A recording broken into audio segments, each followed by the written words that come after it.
Hey y'all, Dan here. Thanks for joining me. So you want to go to a national park, do some hiking, camping, just general recreation. How do you make it happen? How do you get the permits? How do you find out what you need to know?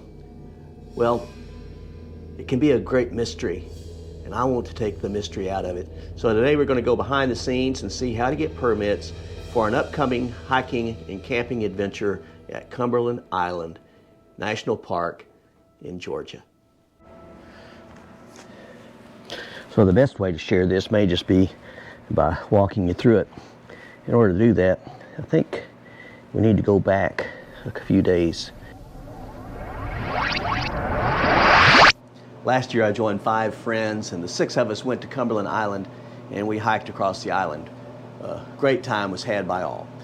This year that number has doubled, so Senior Hiker 77 asked me if I would reserve spots for 6, and then he would reserve spots for 6, and then we would have a party of 12 that would go together to the island. If you have a pass, you can bring 5 friends along with you for a total of 6. So I, of course, was glad to do that. But then I got to thinking, I spent a lifetime in the Army, and I know government bureaucracy. With the National Park Services being part of the federal government, I thought, oh my, here we go. This is going to be a bureaucratic nightmare with lots of red tape. And much to my surprise, they have really got this right. There are 2 websites that you need to be familiar with. The first website that you need to become familiar with is recreation.gov. Just go to recreation.gov, and then when you do that, you'll need to sign up to create an account. It's really easy. You put your first name, your last name, an email address, and a phone number, and then you click sign up.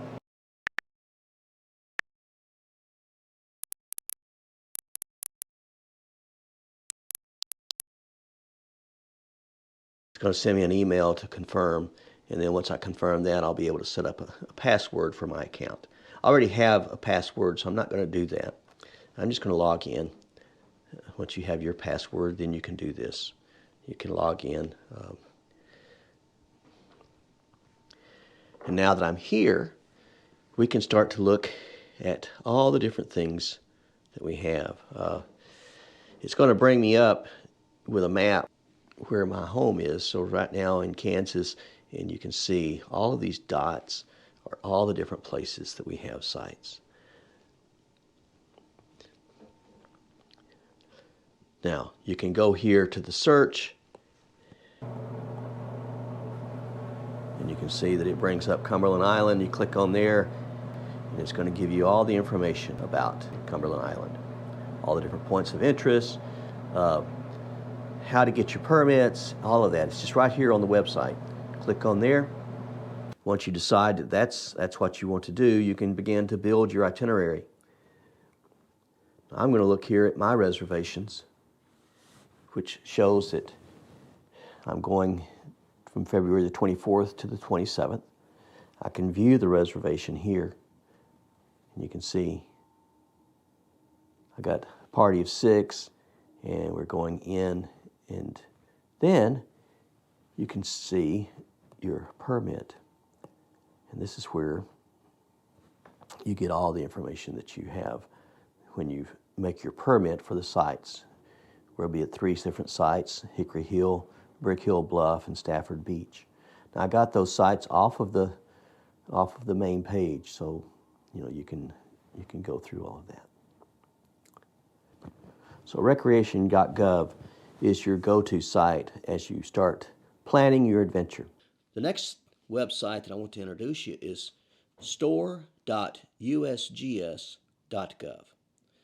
At the USGS, they offer annual passes or lifetime passes to all the national parks.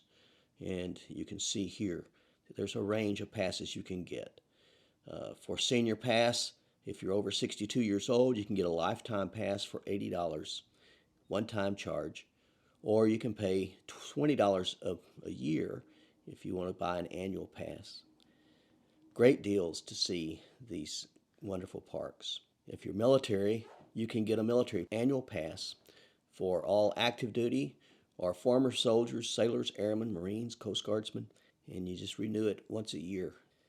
I have mine, and this is what I use as I go around and see all of these wonderful national parks and recreation areas. Now, when you're ready to go, after you have everything planned out, make sure that you take a copy of your permit and make a copy of your order receipt. To take that with you along with identification. So I have 2 copies, one that I keep with me at all times, and then the second is to turn in there at the welcome station when you arrive. Go out and see all of the wonders of this great nation. It is a beautiful place. And I'm excited about this year as I continue to go out and hike trails less traveled. So come on, let's go walking together.